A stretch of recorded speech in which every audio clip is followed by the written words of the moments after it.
The British challenger of record for the 37th America's Cup this November in Barcelona rolled out their yacht, the AC75 last Saturday before dawn. The first 375 boats look similar, but Ineos Britannia is different. Now things are getting interesting. Our expert on the World on Water channel says it has a strange hull. Yeah, it's a good day. It's a big day for us at INEOS here to sort of get through this next milestone, which is another step into the next phase of the sailing period for us. You know, getting ready to commission RB3 and crack into the next period. Looks great. Yeah, we're pretty excited to see it, and I'm sure the fans will be looking forward to lining it up against the other boats they see out there and comparing everyone's.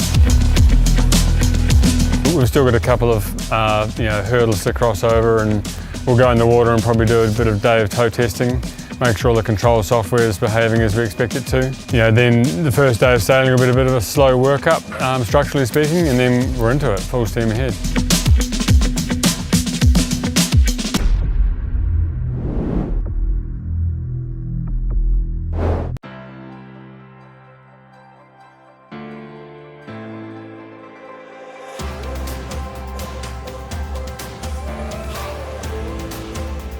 This is your weekly global sailing highlights show, The World on Water, April 26, 2024.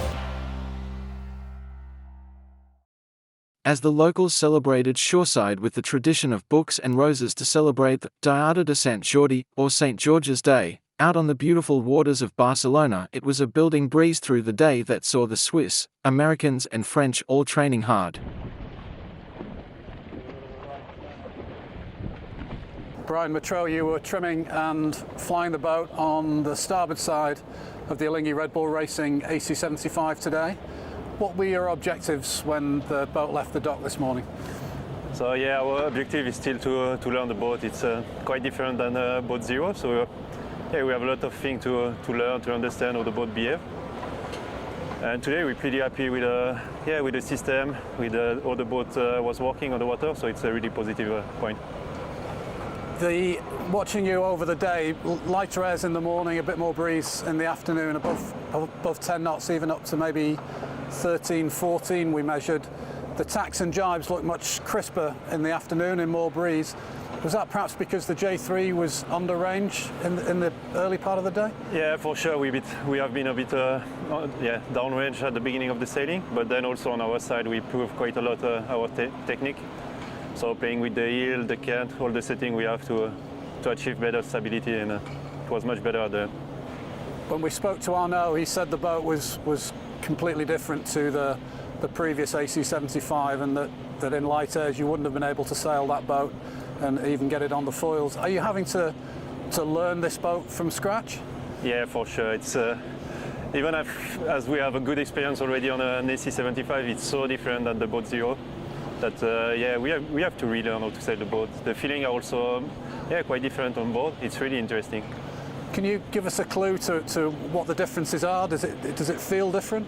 Yeah, I think one of the biggest differences is the drag of the hull. Today with this boat we can sail touching the water. It wasn't the case with boat zero, so it's the biggest thing. We have to play. We can be a bit more comfortable with the pitch and learn how to use that, how to touch the top of the wave, and it's really interesting. How's the boat performing compared to target boat speeds at this stage? Are you worried about that, or are you still just looking at how you sail it? Today I think it's still early for us. For sure we're looking at the target, the VPP, to sail the boat as fast as possible, but it's not the goal now to find the little details. We're more in the big picture, find out to sail the boat properly. You mentioned that you were flying the boat and trimming today. Can you talk about how you combine those two roles, how that switches when the boat tacks from side to side? I think it's something that we want to keep for us from now, but my feeling is that it's good to be able to do both. It's easier than to share with the other trimmer and flight trimmer. We have two guys getting experience, so it's good learning. The sails that you're using right now, are these sails that you're familiar with? The designs, are they familiar designs to you, or are you having to learn those as well?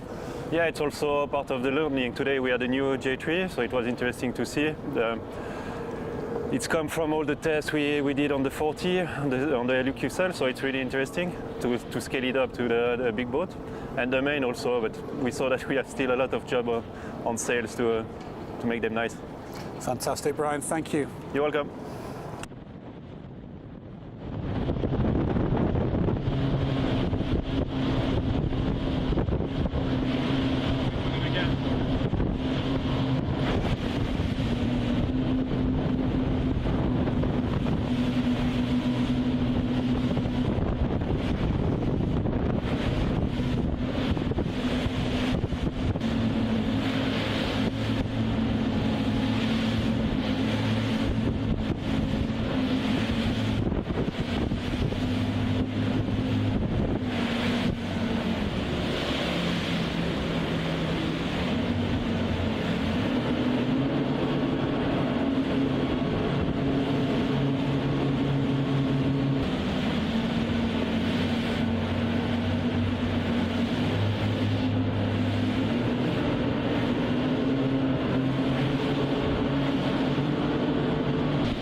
The 28th edition of Charleston Race Week at Patriots Point wraps up while the spectrum of conditions put the best to the test.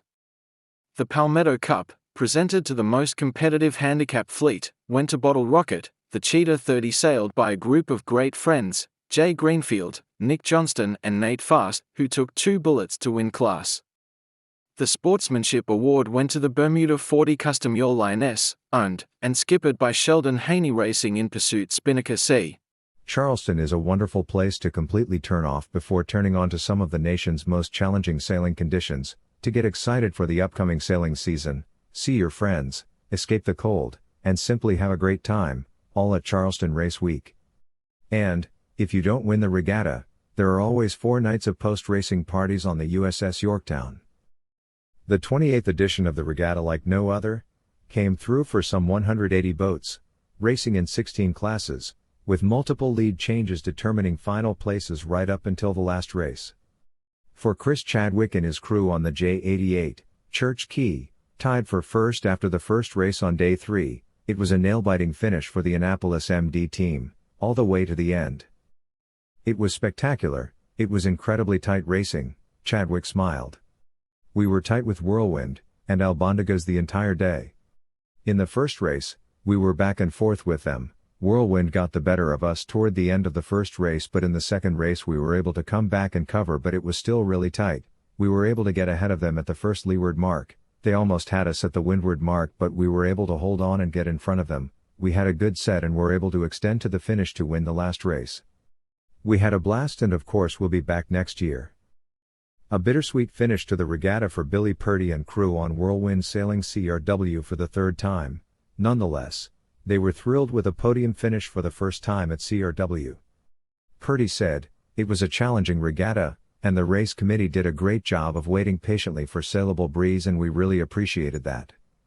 Church Key is a really well-sailed boat, we just tried to pay attention to the conditions and have fun out there." In the VX1 class, the story was similar. Jack Jorgensen on SDR battled the entire regatta against good friends Trevor Parek and Mark Farmer on Bro Safari. SDR went into day 3 trailing Bro Safari by 1 point, and ended the day to overcome the Canadian duo by just 2 points to finish in first.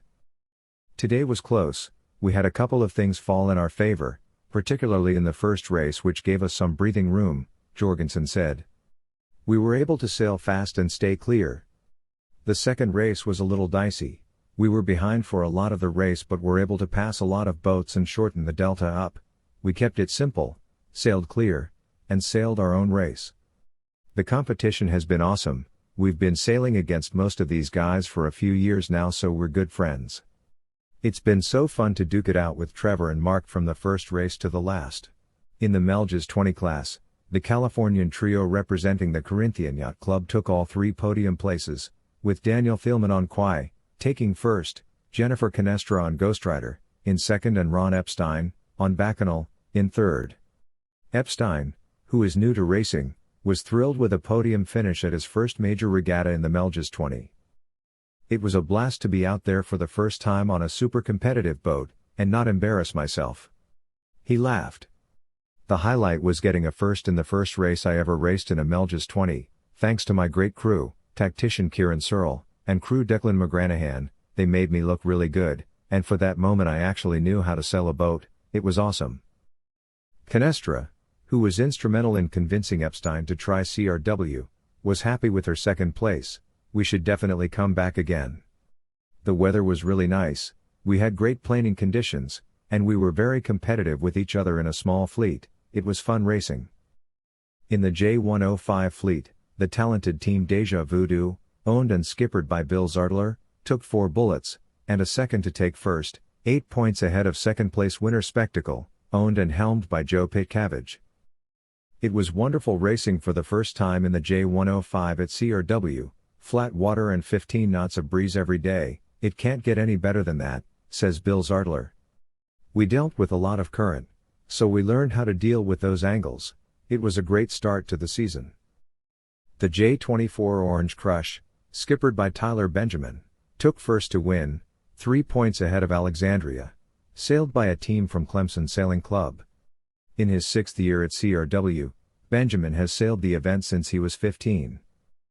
I have been with Orange Crush for 2 years now, and last year we were in the middle of the fleet, so we were really happy to take first, Benjamin said. Our strategy this year was focusing on consistency. We have a new crew and haven't sailed together before, so we focused on the basics and simple tactics.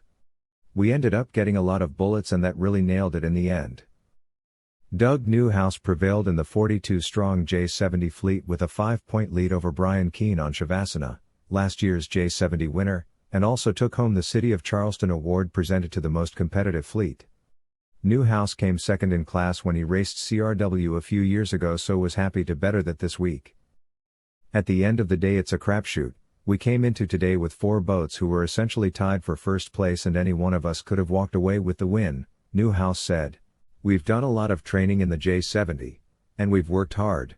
Charleston is a shifty environment for sure, with lots of current and changes in wind direction, but I have a fantastic team and we've been together for a long time.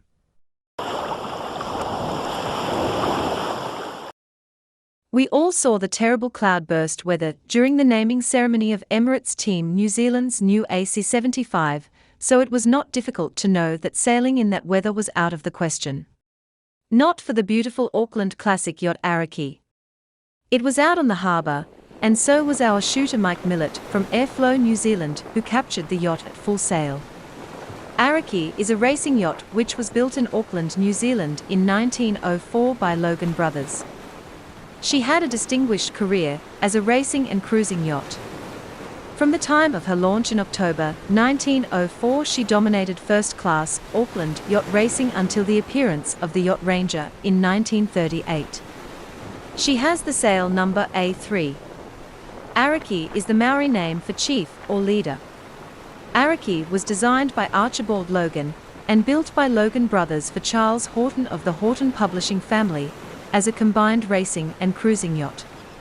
Ariki's design was based on the Logan Brothers' highly successful Rainbow of 1898, which in turn had been inspired by the George Lennox Watson-designed Royal Yacht Britannia of 1893. Ariki was a gaff-rigged cutter with a jackyard topsail. Featuring a spoon-bowed and counter-stern, her hull was planked in copper-fastened kauri, consisting of two thinner layers of planks that were diagonal to each other, and the third skin of planks running horizontally fore and aft along the yacht. She featured a flush deck with no cabin top visible above the deck. In December 1907, she ran aground on a sandbar at Talaga while sailing from Gisborne to Auckland. Horton owned Ariki until 1910, when he sold her to prominent lawyer E.C. Blomfield. In 1914, Blomfield sold her to businessman Alfred Nathan, a director of L.D. Nathan. In 1917, she was washed ashore at Devonport by a storm. She was repaired by Chas Bailey, who was the Logan Brothers boat-building rival. In 1920, he was sold to W.R. Willie Wilson, a partner in the publishing firm of Wilson and Horton. The Goodfellow family then owned Ariki from 1934 onwards for many years. During this period, she was mostly used for cruising, to assist in which the family installed an engine. In 1936, a new mast, taller than the original, was installed. Consideration was given to converting her to a Bermudan configuration, but she retained her gaff rig.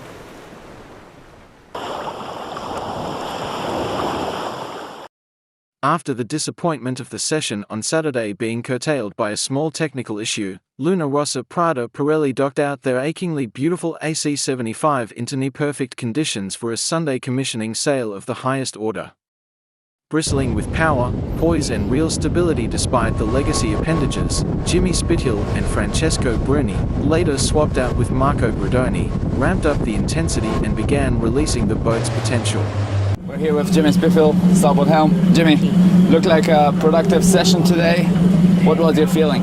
Yeah, it was fantastic. I mean, just a great day for the entire team. There's been a lot of work from the boys in the shed, just getting to this moment. So it was great just to have a good forecast. I mean, the past couple of days, every day we've gone out, we've sort of had 18, 20 knots plus. And today we could finally tick through the list and put some laps in. Yeah, sometimes the boat seemed a bit slippery, especially on the larger chop here in the downwind. Was that your feeling as well, or? The boat felt great. I mean, it really, felt great in the takeoffs, and just good to get that day under our belt now. And now the work really starts and putting some hours on it. Jimmy, how does the inertia change on the wheel compared to the LQ12 on this one? Well, look, the big thing we've got to remember here is we haven't got the race foils on the boat, the appendages. So to take too many lessons from what we're sailing in now is, would be a wrong conclusion. But for sure, the boat set up nice, felt great. And now we're just got to wait to get the proper appendages on the boat. When is that going to be, Jimmy? Hopefully as soon as possible. Grazie, Jimmy. Can you give us a comment for the Luna Rossa supporters? Si, ciao, tutto, mio molto contento. Grazie mille.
The Transat CIC is set to bring solo ocean racing's biggest, most modern IMOCA and Class 40 fleet to the very heart of New York City. The city of New York is inextricably linked to the long history of solo ocean racing. Some years before anyone had really worked up the idea of racing solo around the globe, in 1957 English yachtsman Colonel Herbert "Blondie" Hassler proposed a solo race across the Atlantic from Plymouth to New York. C'est la transat la plus difficile solitaire qui existe. Remporter la transat est un véritable challenge.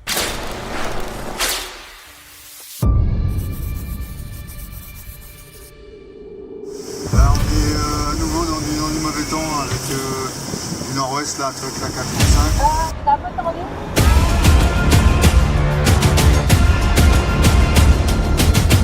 C'est un exercice en soi qui est pas anodin et que je ferai pas 50 000 fois dans ma vie non plus.